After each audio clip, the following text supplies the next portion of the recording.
Hello, and many thanks for tuning in. I'm Darshan Osman. Now, an alleged report on a meeting between Aliko Dangote and President Bola Tinubu has sparked controversy in Nigeria's fuel sector. Dangote is alleged to have misled the president about fuel storage and his pricing structure, which is 990 naira per litre with upfront payments. Now, his refinery should normally ease fuel dependency, but critics worry about monopoly ambitions, pricing transparency, and subsidy removal. And this has fueled debates on private sector interests versus government policies. Now, today on the show, we will be joined by Ayodele Adio. He's a media and communications strategist and also managing director, Adio Strategy and Communications. Thank you so much for joining us on one slot, Ayodele. Thank you so much for having me. It's good to be here. Now, the issue between Dangote marketers and also retailers is quite a contentious one. But first of all, I would love for you to answer this one question before I ask the major question. Did the meeting between Dangote and the president happen? Well, I mean, Dangote spoke at the State House, so I would believe that the meeting will definitely had happened. You know, I'm not privy to the details of whatever would have been discussed in that meeting, but the likelihood that they had met is quite high, given the fact that he spoke and responded to comments, you know, in what appeared to be the State House. So, I mean, I have as much information as you have on that, you know, particular stance, okay. You know, but, you know, we really cannot see what had transpired in that particular meeting. All right, now there was... would love for you to share your thoughts on the article published by Sahara reporters, you know, that alleges that Dangote lied to President Tinubu of having over 500 million fuel storage, that he is lobbying for fuel subsidy removal, and also is pressuring the president to force the NNPC to buy his petrol at 990 naira per litre. To be very honest, and we don't say this often, but that was very, very lazy reporting by Sahara reporters. It's not stuff that they usually engage in, but I think that particular article fell below its mark, and it was riddled with a lot of inaccuracies. And in most instances, some things were just overtly, you know, exaggerated. Now, let's address two of the key points that you raised in that particular story, one of which is the fact that you mentioned that, you know, he's trying to lobby of some sort for petrol subsidy. Now, Dangote has been consistent in the last few months, speaking to the fact that, you know, he wants to operate in a fully deregulated market where the federal government completely exits subsidy payments. Because, you know, as long as the government continues to pay subsidies on imported petroleum products, you know, it makes it difficult for a local refinery, you know, to compete with a subsidized product in the market. And it makes no sense that, you know, you are doing the heavy lifting of setting up a refinery and doing the hard work of refining products locally, and you now have to compete with a product that is not only imported, but is also subsidized. So he's been the chief campaigner for a fully deregulated market that is void of subsidy payments, so everyone can compete on a level playing field. So I think it's overly simplistic to argue that, you know, he's around lobbying for subsidy payments, when in fact, it is the exit of subsidy payments that will make his refinery a lot more competitive, you know, and a lot more, you know, lucrative or worth its venture, you know, at the end of the day. So I think that should be completely disregarded. It doesn't just add up.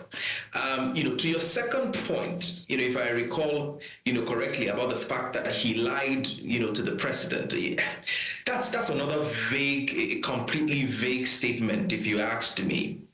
The bone of contention here in the last few weeks has been whether or not the Dangote refinery has the capacity to meet local demand.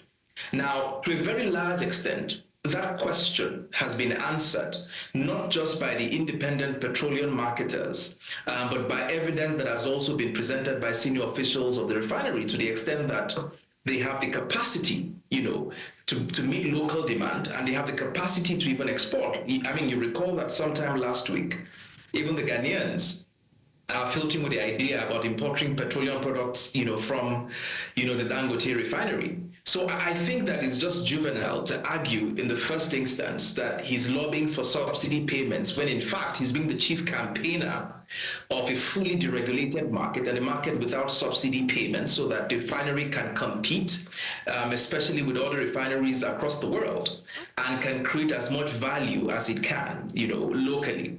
The second, obviously, is the fact that he lied about the litres of petrol that he has, essentially lying about the capacity of the refinery to meet local demand.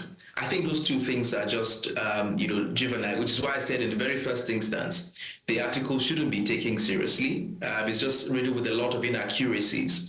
And to the last point that, he was forcing them to buy petrol at 990 naira per litre. From his refinery. Now, again, sorry? From his refinery. Yeah, from his refinery. But again, that is also very funny about the fact that he's forcing people to buy at 990 naira per litre. It's funny, because in the first instance, it was the NNPC that came out to say that they were importing certain amounts of petroleum products, much of which had arrived sometime last week, if you had followed the news. So the NNPC had already gone ahead, to place orders and to import products, and had never at any point been twisted, as far as we know in the media space, to buy products at any price. But again, this price, this 990 naira, has been a recent bone of contention, with certain people arguing that it is now even cheaper to import petroleum products than it is to buy at gate price from the Dangote Refinery, which I find completely ridiculous. Because as of July this year, if I remember correctly, as of July this year, the Major Energy Marketers Association had come out to announce that the landing cost of petrol was 1,117 naira per litre. 1,117 naira per litre. As of October, or when? As of July. Now, of course, you know that the prices in then had gone up, significantly. And so you're likely to be spending a lot more in terms of the landing cost of petrol products in Nigeria today.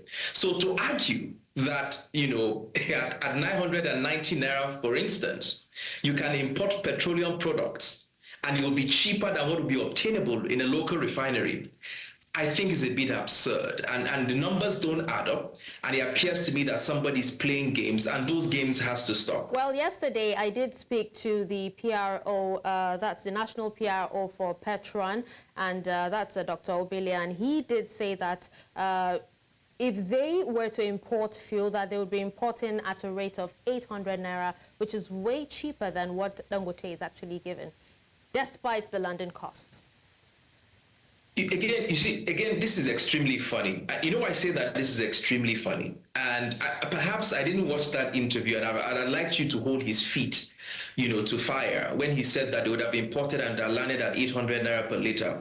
You probably should have asked, how much was the landing cost at the time that the pump price had gone up to 855 naira per litre sometime 2 months ago, if the claim is that they can bring in petroleum products at landing price at 800 naira per litre. I mean, these numbers don't just add up. Let's call a spade what it is. There is no way, because these prices, except for the cost of finance, the cost of local transportation, and few other, costs, that the local refinery, adds to its cost of production here, which obviously the cost of premium is also included. Every other prices are priced or benchmarked internationally, whether you are buying here in Nigeria or you're doing it somewhere outside this country, in the Netherlands or in Belgium, for instance. So to argue that you'll bring product here at 800 naira per litre, I mean, it's just it's extremely funny to me. What is happening here, and I tell you for free, is that a group of Nigerians are consistently making an argument to keep importation of petroleum products viable. And that is extremely detrimental to our economy. We cannot afford to have an economy that is reliant on the importation of petroleum products in Nigeria today. It does a disservice to Nigeria. It does a huge damage to our economy. And in fact, there has been evidence to suggest that the quality of products that have been imported into this country in several instances have been below quality, right? Everybody agrees today. I think it was 2 months ago where the CBN governor was addressing a press conference, and he made the point that 40% of our foreign exchange exposure comes from the importation of petroleum products, PMS largely. 40% of our foreign exchange exposure. So why do we want to continue with the importation of a product that is draining 40% of our foreign exchange exposure, right? That on the second hand, in many instances, we're not even getting the right quality for that product. And thirdly, when we have a capacity or the capacity to refine locally and supply the local market, why in the world do we insist on going through that particular route? It makes no sense. Okay. So I think it's important for us to come down from these high horse, this Kool-Aid about importation of petroleum products, and focus on local refining capacity within our market. And when I speak about local refining capacity, I'm not just speaking about the Dangote Refinery. This is actually what I was actually going to talk about. Has 4 refineries. If you give me just why aren't they getting them to work? You know, you talked about local refining, and a lot of Nigerians believe that, you know, as soon as the Dangote Refinery actually comes to play, that the price of fuel will drop significantly from what it was, but we're seeing it, you know, even higher. And Dangote has actually said that its prices are benchmarked, you know, against international rates to ensure competitiveness.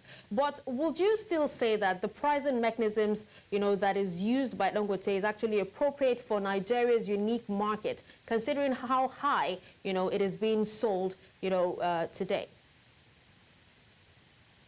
The pump price of petrol today, when we go to the pumps to buy, is not just determined by Dangote Refinery. The reason, in fact, the chief reason why we're paying, you know, close to 1,100 naira per litre today is largely tied to the value of our currency. Simply put, if today the naira appreciates by 50%, you're likely to see the drop in the pump price of petroleum products by close to 50%. So the elephant in the room here is the fact that our currency continues to tank against the dollar, that our currency continues to lose value, that our currency continues to weaken against the dollar, which inadvertently pushes the pump price of petrol upwards. So to deal with better pricing of petrol, if you want, you know, cheaper pricing of the petroleum product, it's a macroeconomic issue. We have to fix our macroeconomic fundamentals. You may want to also argue that, you know, we may want to also do this, you know, rejig our monetary policy, but by and large, it's a macroeconomic issue. And until we get our economy working, until we become a lot more productive, until we're beginning to drive more exports and earn a lot more in foreign exchange, and we're able to shore up our foreign reserves and our currency, you know, increases in value, especially against the dollar, that's the only time that we're going to see the prices or the pump price of petrol come down. Let me give you one very simple instance. Every time the prices of crude drops significantly in the international market, it is supposed to reflect positively in the pump price of petrol in Nigeria. What I mean is, if, for instance, the price of crude drops from, say, 80 naira to 70 naira, you should have a positive impact when you go to buy petrol from the filling station. You're supposed to pay cheaper for the petroleum products.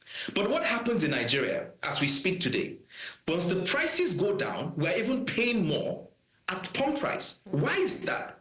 Because we're importing these products, and they have to take into account the foreign exchange rates and add that to the cost, which is making us even pay more, even when the prices of crude internationally is coming down.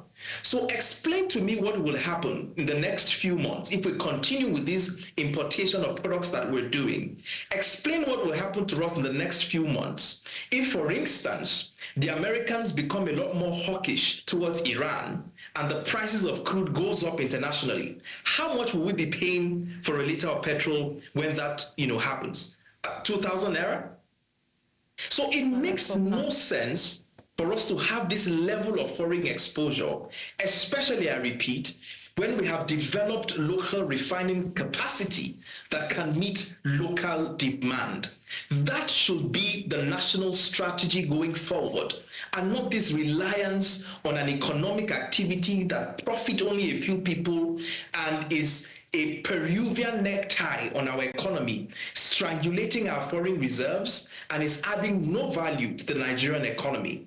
We have to pivot away from it. We just have to. All right. Now, another concern by some stakeholders is the fact that they actually say that Dangote is trying to dominate fuel production in Nigeria and, trying to monopolize the whole market. How concerned should we be about that, talking about monopoly? And also, what steps can regulators take to ensure competition remains healthy? Every time I listen to that argument, I laugh at that argument. And I think many Nigerians will actually even find those arguments very funny, if not annoying. And I say this because this year alone, my dear sister, just this year alone, how many times has the NNPC come out to announce the date when the Port Harcourt refinery will function? How many times? They have consistently failed to meet their own deadline in the last 10 years to turn around just the Port Harcourt refinery. Now, I'm supposed to trust a corporation that has consistently failed to meet its own targets, consistently failed and reneged on its promise to the Nigerian people to get the Port Harcourt refinery working in the last 10 years, as against a private sector actor that built a refinery from scratch to top in just 8 years. These are the issues that I'm talking about, that we have spent over $4 billion in the last 2 decades on trying to turn around, on turnaround maintenance on our refineries, none of which is functional today. And at the last time I checked, over the last 2 years, the numbers were about $1.5 billion on turnaround maintenance. To what effect? So this idea that somebody is trying to be a monopolist does not hold water, especially when the government can easily check whatever monopoly that they are claiming he's trying to do by simply getting our local refineries to work. So what is your stance? The moment you get the Port Harcourt refinery working, the Kaduna and the Warri refinery working, there is no way anybody can claim monopoly of the market. All right, so tell us, Ayodele, what is your stance on, deregulation's impact on fuel pricing, and how do you respond to critics who actually say it benefits marketers, at the consumer's expense? So, listen, we have to look at it in 2 ways, right? What does a fully deregulated market mean for an economy? And in this instance, let's talk about petrol, since that's what we're dealing with. And essentially, what is a deregulated market? The deregulated market is simply a market where, you're paying a market price for every product that is produced within that economy, isn't it? Mm-hmm. And that product is not subsidized by the government. And so you're paying what you will call, a retail price for that particular product. Now, what happens when that situation is obtainable in any economy is that you attract the inflow of private capital and foreign direct investments into that particular sector, because people believe that once they bring monies into that sector, they are likely to make a profit, they can compete, and they will not be dissuaded or pushed out of the market, by subsidies that will make them extremely uncompetitive. So the biggest argument in favor of a deregulated market is that it allows for competition. It allows for a huge injection of capital into that particular sector. It creates huge amount of jobs, huge amount of economic activity, which has a positive impact on the GDP of that particular country. Now, of course, like you rightfully said, that the common man, you and I, have to deal with higher prices of petrol. But I've also made the argument consistently that the government can also borrow the German model in terms of dealing with the deregulated market, especially when, for instance, the prices of gas spiked at the height of the Russian-Ukrainian crisis, and German homes were struggling to pay their electricity bills or their heating bills. What did the government do? The government did not pay subsidies to the energy companies. What the government did was to intervene by paying monies straight to citizens so that they can use that extra income to pay the difference in their electricity bills. That, for me, is the kind of subsidy that the government can think about.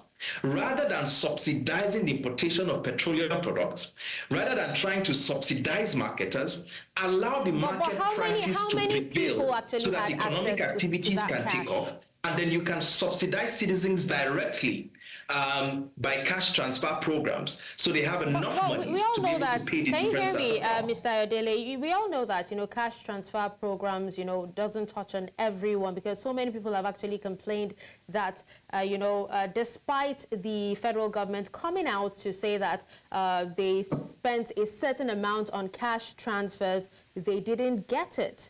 How far can it actually go? How far?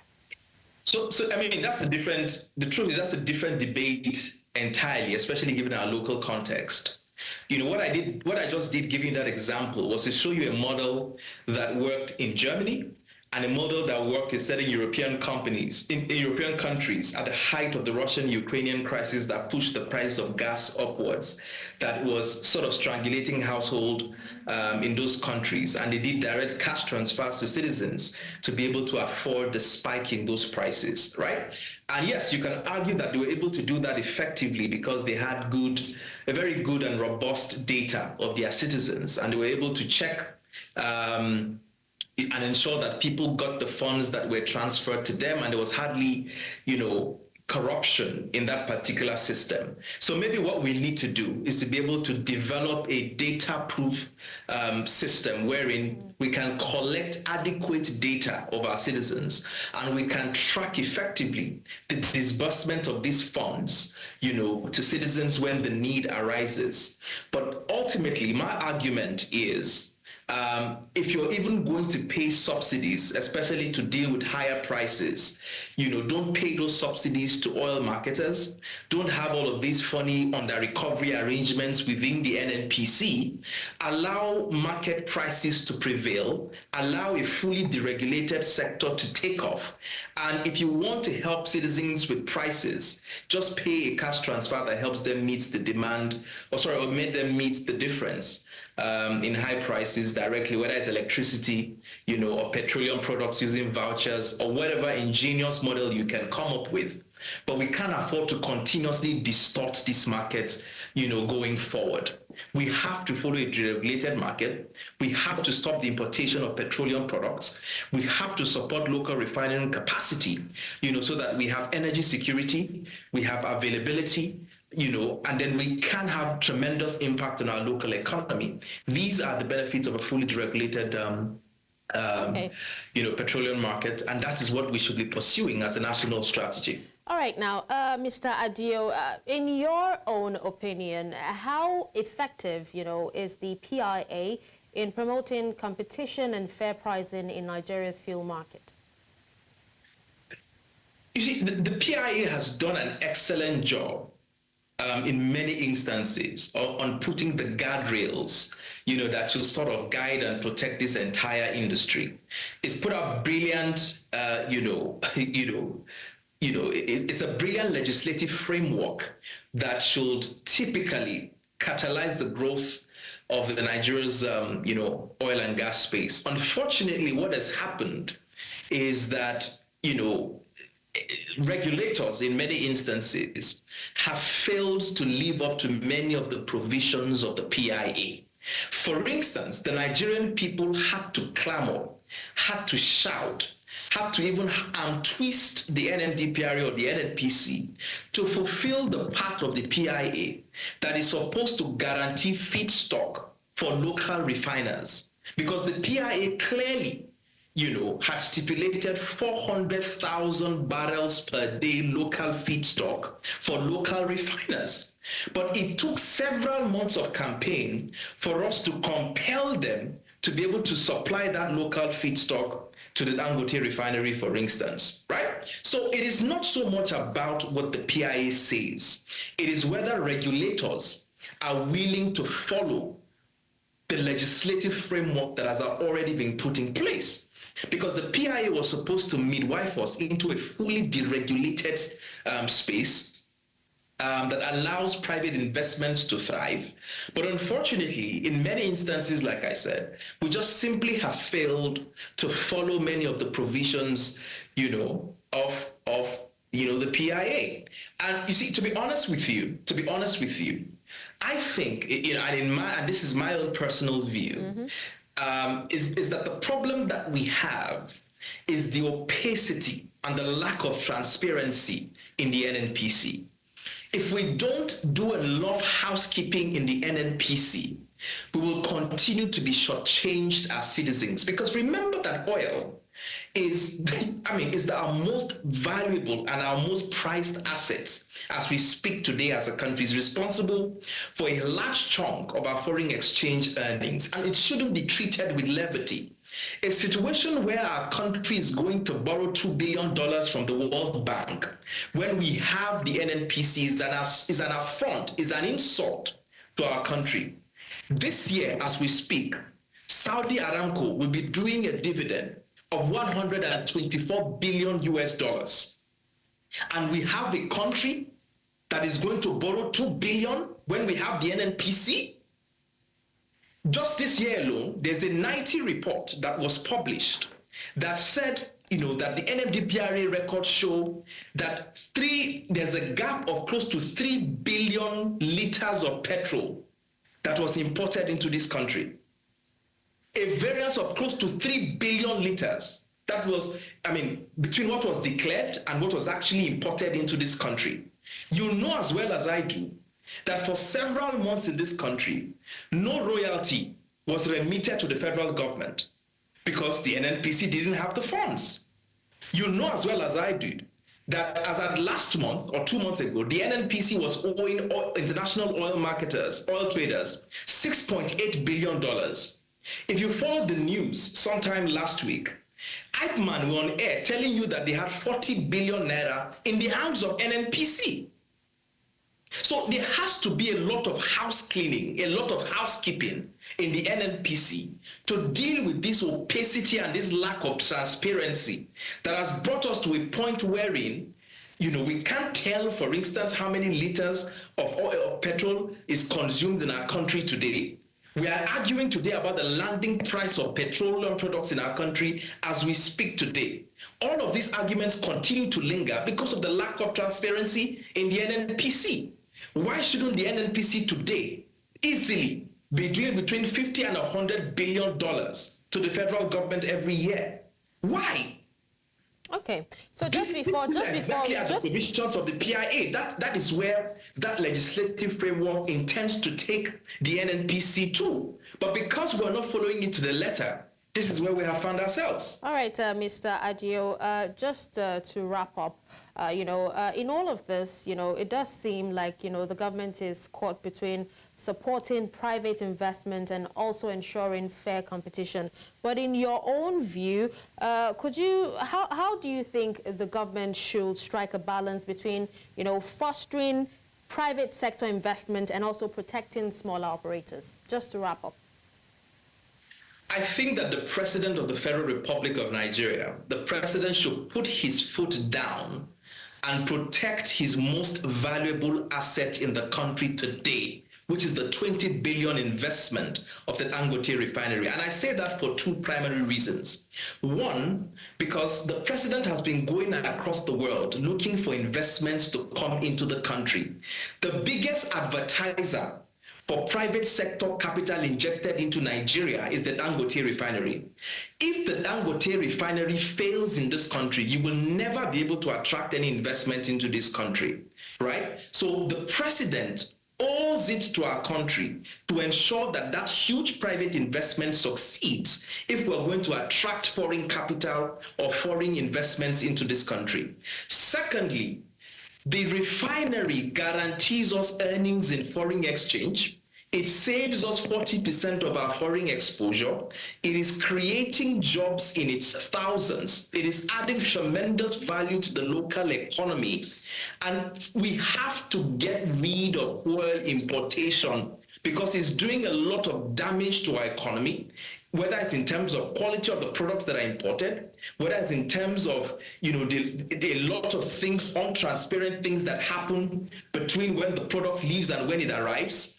All of those things have to be dealt with decisively. And I believe the president has to put his foot down and protect his valuable investments and stop the importation of petroleum products into this country. He also has to ensure that local refineries work, starting from the Port Harcourt refinery. Why has that failed to work over the last few months, given the several deadlines that have been given? All right, Mr.